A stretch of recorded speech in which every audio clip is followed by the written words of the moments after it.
ہمارے درمیان ایک خاص شخصیت جلوہ افروز ہونے والی ہے، جناب قاسم رسول الیاس صاحب، جو All India Muslim Personal Law Board کے اسپوکس پرسن یعنی ترجمان ہیں، قومی ترجمان All India Muslim Personal Law Board. یہ سپریم کورٹ میں ہمارا جو مقدمہ چل رہا ہے وقف کے سلسلے میں، اس کے بھی یہ عینی شاہد ہیں۔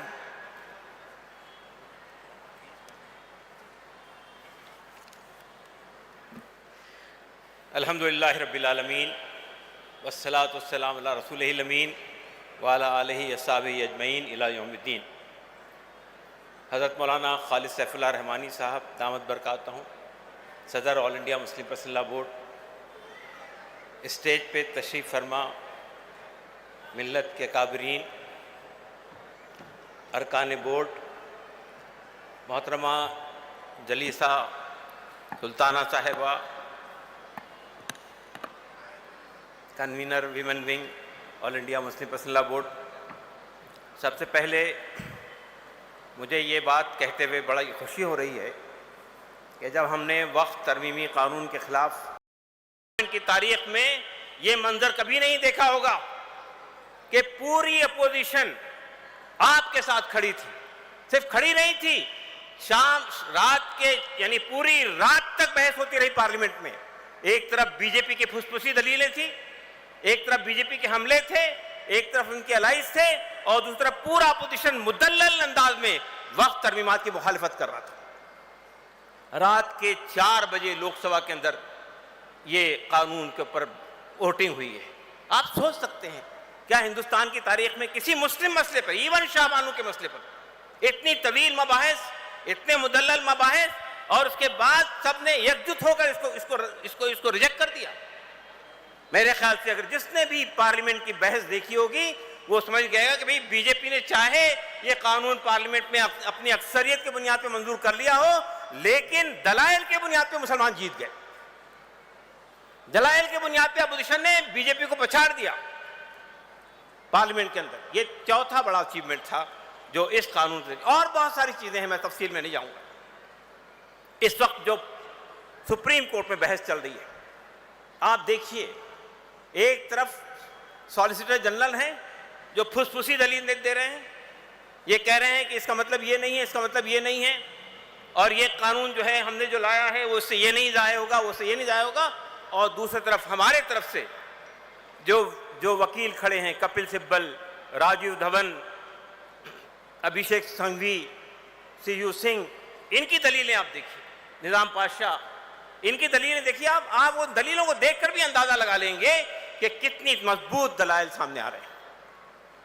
میں یہ کہنا چاہتا ہوں، ہندوستان کے اندر پچھلے 70 سالوں سے مسلمان پے در متعدد مسائل کے شکار ہیں، لیکن ان کی جان پر حملے ہوئے، ان کے مال پہ حملے ہوئے، ان کی عزت کے ساتھ کھلواڑ کیا گیا، ان کے ساتھ لنچنگ کے واقعات ہوئے، ان کے ماؤں بہنوں کے ساتھ بدتمیزیاں کی گئی، ان کے بلڈوزر کے ذریعے سے ان کے گھر گرا دیے گئے، ان کے تمام کالونیز کو تباہ کر دیا گیا، بڑے بڑے کمیونل رائٹس ہوئے، لیکن شاید ہم نے اتنی بڑی تعداد میں اس کی مخالفت نہیں کی۔ اس کی وجہ یہ ہے کہ اب یہ حکومت مسلمانوں کے دین پر، ان کے ایمان پر، اور ان کی شریعت پر، اور ان کے شاعر پہ حملے کر رہی ہے۔ آپ جانتے ہیں یہ حکومت اتراکھنڈ کے اندر یونیفارم سول کوڈ نافذ کر چکی ہے، قانون بنا دیا ہے، اور اب گجرات میں تیاری چل رہی ہے۔ یعنی آپ کو اپنے پرسنل لا سے محروم کرنے کی کوشش کی جا رہی ہے۔ نصاب تعلیم سے مسلم دور حکومت کو غائب کر دیا گیا ہسٹری کتابوں سے، کھرچ کے اسلامی تعلیمات کو نکالا جا رہا ہے، اور اب آخری یہ حملہ کیا گیا ہے کہ آپ کو اپنی مسجدوں سے محروم کر دیا جائے، آپ کو اپنے خانقاہوں سے محروم کر دیا جائے، آپ کو مدارس سے محروم کر دیا۔ دیکھیے ابھی یہ قانون منظور ہوئے چند دن نہیں ہوئے ہیں، لیکن یو پی کے کئی مدارس میں بلڈوزر چلا دیے گئے، تالے لگا دیے گئے، اتراکھنڈ کے اندر یہ سلسلہ چل رہا ہے۔ کس بات کا ڈر ہے؟ یہ آپ کی جان، مال، عزت، آبرو پر حملے کر کے یہ سمجھتے ہیں کہ یہ قوم اس سے دبنے والی نہیں ہے۔ تاریخ شاہد ہے اس کے اوپر میں کہ جان کے نذرانے ہم نے پیش کیے ہیں تاریخ کے اندر۔ ہمارے ہاں تعداد کی کوئی اہمیت نہیں ہے کہ کم تعداد اور زیادہ تعداد، اقلیت اور اکثریت، یہ کوئی چیز نہیں ہے۔ ہم بدر کے میدان میں بھی اقلیت میں تھے، احد میں بھی اقلیت میں تھے، اور اسپین کی ساحل پر طارق بن زیاد کی قیادت میں جو ہمارا قافلہ اترا وہ بھی اقلیت میں تھا، جو چند کشتیوں پہ سوار ہو کے گیا تھا یورپ کے ساحل پر، اور یہ کہہ کر کشتیاں جلا دی تھی یا تو ہم فاتح ہوں گے یا شہید ہوں گے، دونوں ایسے سے ہم کامیاب ہیں۔ شہادت ہے مطلوب ہے مقصود مومن، نہ مال غنیمت نہ کشور کشائی۔ تو اگر آپ کو یہ کسی وقت بھی یہ احساس نہیں ہونا چاہیے کہ تعداد میں ہم کم ہیں، ہم اقلیت میں ہیں۔ اقلیت اکثریت کا فلسفہ دوسروں کے لیے ہے، مسلمانوں کے لیے کوئی چیز نہیں ہے اقلیت اکثریت۔ آپ جانتے ہیں بدر کے اندر 313 تھے، 1000 کو پچھاڑ دیا۔ تبوک کی تاریخ اٹھا کر دیکھیے۔ تو میں یہ کہنا چاہتا ہوں یہ امت کو یہ بات سمجھنا چاہیے، یہ جو ترمیمات لائی گئی ہیں اس کے خلاف ہماری لڑائی اس وقت تک جاری رہے گی جب تک یہ قانون واپس نہیں ہو جاتا، جب تک یہ ترمیمات واپس نہیں ہو جاتی ہے یہ لڑائی جاری رہے گی۔ ہم لڑیں گے، ہم جیتیں گے، مایوس ہونے کی ضرورت نہیں ہے۔ ہم نہیں جیتیں گے، ہماری نسلیں، اگلی نسلیں لڑیں گی۔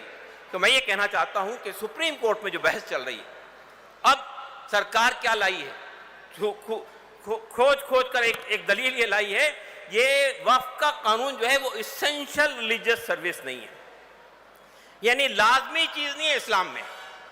یہ کر بھی سکتے ہیں، نہیں بھی کر سکتے۔ جس کے پاس مال ہوگا وہی آدمی وقف کرے گا اپنی چیز کو، جس کے پاس جائیداد ہوگی وہ وقف کرے گا اپنی چیز کو۔ لیکن یہ جانتے نہیں ہیں کہ زکوٰۃ بھی انہی لوگوں پہ فرض ہے جو زکوٰۃ کے دینے والے ہو، جن پر زکوٰۃ کا نصاب آ گیا ہو وہی زکوٰۃ دے سکتے ہیں۔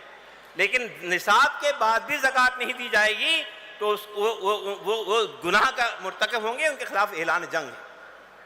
حضرت ابوبکر صدیق کا واقعہ یاد ہوگا آپ کو کہ یہ ہمارے بعض لوگوں نے نبی کریم صلی اللہ علیہ وسلم کے وفات کے بعد، وصال کے بعد، بعض لوگوں نے یہ کہہ دیا تھا کہ ہم زکوٰۃ بیت المال میں جمع نہیں کریں گے۔ حضرت ابوبکر صدیق نے کہا میں ان کے خلاف جنگ کروں گا، وہ اگر لڑسری کا ایک ٹکڑا بھی دیتے تھے بیت المال میں، اس سے بھی منع کریں تو ان کے خلاف جنگ کروں۔ تو زکوٰۃ فرض ہے ان لوگوں پر جو صاحب استطاعت ہیں۔ اسی طرح سے یہ بات کہ لوگ جو وقف کرتے ہیں، وہ وقف کیا چیز ہے؟ وہ صدقہ جاریہ ہے۔ ایک آدمی یہ سمجھتا ہے کہ میرے پاس جو کچھ ہے میں اپنی آخرت کا توشہ بناتا ہوں، کہ وہ جو بھی چیز وقف کرے گا، مسجد کے لیے زمین دے گا، مدرسے کے لیے زمین دے گا، کسی خیراتی کام کے لیے اپنی چیز دے گا، تو وہ اس کو تا قیامت جب تک کہ اس زمین سے لوگ استفادہ کریں گے اس کا اجر اس کو ملتا رہے گا۔ تو یہ جو ہے ہمارے اس کام کو رکاوٹ ڈالنے کی کوشش کر رہے ہیں۔ بہت ساری باتیں تفصیل سے مولانا خالد سیف اللہ رحمانی صاحب نے کہی کہ کس طرح سے یہ ترمیمات ہماری کن کن چیزوں کو افیکٹ کر رہی ہے۔ ایک بات تو میں بتانا چاہتا ہوں، اس میں انہوں نے ایک بات یہ بھی کہی ہے کہ جو ٹرائبلز ہیں، جو قبائلی مسلمان ہیں، چاہے وہ لکشدیپ میں ہوں، چاہے آسام میں ہوں، چاہے منی پور میں ہوں، چاہے جھارکھنڈ میں ہوں یا کسی بھی شہر میں ہوں، قبائلی مسلمان جو ہے وہ اپنی جائیدادیں وقف نہیں کر سکیں گے۔ یہ قانون میں فیصلہ ہے۔ کیوں وقف نہیں کر سکیں گے؟ ایک اس لیے وقف نہیں کر سکیں گے کہ ٹرائبلز کی جائیدادوں کو محفوظ رکھنے کا قانون موجود ہے۔ تو سوال یہ پیدا ہوتا ہے، آج یہ دلیل دی گئی سپریم کورٹ کے اندر ہمارے وکلاء کی طرف سے کہ آپ ایک قانون کو سیو کرنے کے لیے دوسری فنڈامنٹل رائٹس کو پامال کر رہے ہیں۔ یعنی آرٹیکل 26 کے اندر یہ ہماری پر ذمہ داری عائد ہوتی ہے کہ ہم کو یہ اختیار دیا گیا ہے آرٹیکل 25-26 میں کہ ہم اپنی جائیداد کو وقف کر سکتے ہیں اور اس کا انتظام انسلام بھی کر سکتے ہیں۔ آپ وہ وقت وہ چھین رہے ہیں۔ سپریم کورٹ کے اندر بہت ساری اور باتیں آ رہی ہیں، یعنی یہ بات بھی آ رہی ہے کہ یہ جو آپ کہتے ہیں وقف بائی یوزر کے قانون کے سلسلے میں آپ نے یہ پابندی لگا دی ہے۔ وقف بائی یوزر کے بعد تفصیل سے آپ نے مولانا بتایا آپ کو وقف بائی یوزر کیا ہے۔ یعنی ایسی جائیدادیں جو برسوں پہلے، سینکڑوں سال پہلے زمین مسجد کے لیے دی گئی، اس کا کوئی ریکارڈ موجود نہیں ہے، لیکن چونکہ وہ استعمال کے طور پہ مسجد ہے، استعمال کے طور پہ قبرستان ہے، استعمال کے طور پہ عیدگاہ ہے، تو وہ وقف بائی یوزر کی کیٹیگری میں ہے، چاہے وہ رجسٹرڈ ہو، چاہے ریونیو ریکارڈ میں اس کا نام ہو یا نہ ہو، وہ وقف مانی جائے گی۔ اب یہ کہہ رہے ہیں کہ جو وقف بائی یوزر کی جائیدادیں ہیں ان کو رجسٹرڈ کروانا ہوگا، اور اگر کسی نے تنازع کھڑا کر دیا اس کے اوپر میں، کوئی ڈسپیوٹ کھڑا ہو گیا، تو پھر وہ وقف بائی یوزر نہیں رہی۔ ایک اور خاص بات یہ ہے کہ یہ قانون یہ کہتا ہے سرکار کا کوئی تنازع وقف کے ساتھ ہوگا، وقف کی جائیداد ساتھ میں ہوگا، چاہے سرکار مرکزی حکومت ہو، ریاستی حکومت ہو، پنچایت ہو، میونسپل کارپوریشن ہو، سیمی آٹونومس باڈی ہو، تو اس صورت میں وہ فیصلہ وقف بورڈ نہیں کرے گا، وہ فیصلہ سرکار کا ڈیزگنیٹڈ آفیسر کرے گا۔ اور آپ جانتے ہیں سرکار کا ڈیزگنیٹڈ آفیسر کلیکٹر ہو یا ڈیزگنیٹڈ آفیسر ہو، وہ کس کے حق میں فیصلہ کرے گا؟ اور جس دن تنازع کھڑا ہو جائے گا، وقف با یوزر کی جائیداد وقف با یوزر کی کیٹیگری سے خارج ہو جائے گی۔ آج سرکاری وکیل یہ دلیل دے رہے تھے سپریم کورٹ میں کہ بھائی اس کا کام تو یہ ہے کہ وہ ریونیو ریکارڈ میں چڑھا دے گا، بعد میں آپ اس کو چیلنج کر سکتے ہیں سپریم کورٹ میں۔ آپ یہ بتائیے، سپریم کورٹ میں بابری مسجد کا ایشو، یعنی بابری مسجد کا ایشو عدالت میں کتنے سال تک بھٹکتا رہا؟ 1949 سے لے کر یہ ایشو کھڑا ہوا اور 2019 میں فائنل جوڈیشل ورڈکٹ آیا سپریم کورٹ کا۔ تو یہ جو قوانین لائے گئے ہیں، یہ کالی ترمیمات ہیں، یہ ہمارے لیے۔ اچھا، تو میں اپنی بات ختم کرنا چاہتا ہوں۔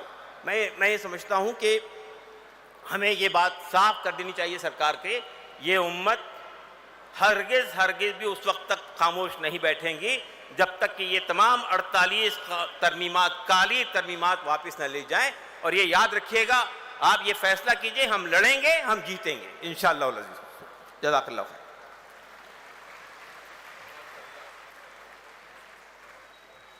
ابھی ہمارے قومی ترجمان جناب الیاس رسول خان صاحب آپ کے سامنے پوری تاریخ دہرا رہے تھے، شابانو کیس سے لے کر وقف ترمیمی بل تک جو کچھ ہوا، آپ ان تمام تحریکات میں شامل تھے، اور آپ نے یہ آیت پڑھی اور ہم کو ہمت اور حوصلہ دلایا کہ وَمَكَرُوا وَمَكَرَ اللَّهُ وَاللَّهُ خَيْرُ الْمَاكِرِينَ۔